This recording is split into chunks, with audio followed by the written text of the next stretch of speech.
All right, I want to go into this book a little bit.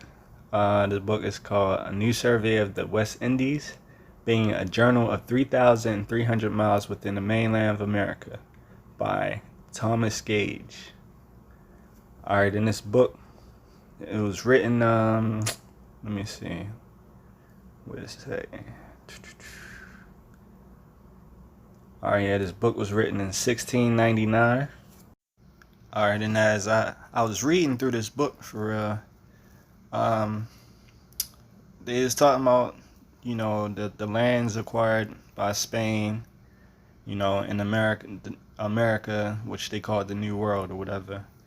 And let's read this passage.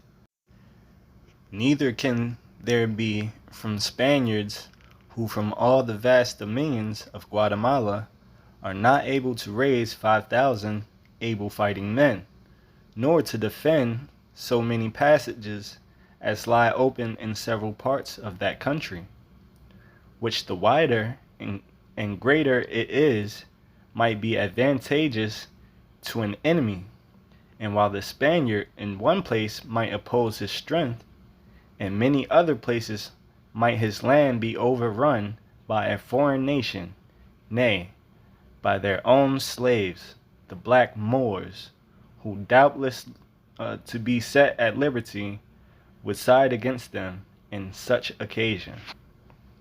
Again, it says, in many other places might his land be overrun by a foreign nation, no, by their own slaves, the black Moors, who doubtless to be set at liberty would side against them in such occasion.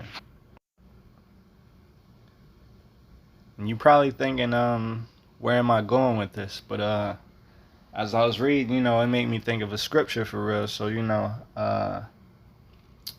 even though we were slaves at that time, we still fulfilling prophecy for real.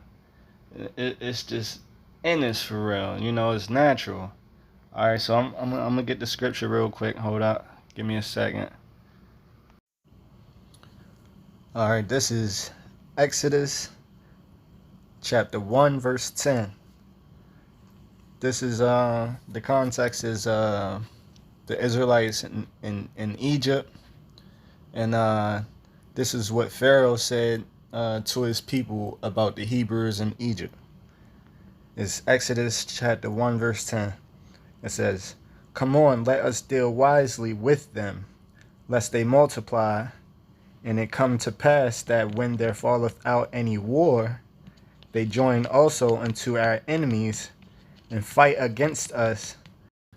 So, again, reading this passage here in this book for real, basically the Spaniards in the same position Pharaoh was in. They saying they acquired such land and so vast, how can they defend it if an enemy comes? And they were saying if they can defend one part from an enemy, they'll be open to attack from another place. And then they say, nah. It say not only will be attacked by another place, but will also be attacked or overrun by their own slaves, the black Moors. All right, that's another rabbit hole and you had to go down. Black people need to learn their history about the Moors in Spain. This book is written in 1669 is what I think I said. And then they're talking about the Spaniards. You gotta learn about the Spanish Inquisition. If you don't know anything about the Spanish Inquisition, you don't know history for real. You don't know black history. Understand that the black Moors were kicked out of Spain and Portugal in the 12, 13, and 1400s. You gotta look up the history, man. Like, the history is there. The last stronghold fell in 1492, which was Granada in Spain. And what happened to these black Moors when they got expelled? A lot of them went into slavery. Read the history. A lot of them went into slavery. A lot of them went to West Africa. And guess who followed? Portugal, Spain, Christopher Columbus. Like, yo, look up the history, man. We definitely gotta learn the history, man. And these black Moors spoke a Arabic language, is a Semitic language. Long before the white man came, was speaking Semitic language. It's like, yo, come on, yo, stop with the anti-Semitism. Black people can't be anti-Semitic. It's crazy, man.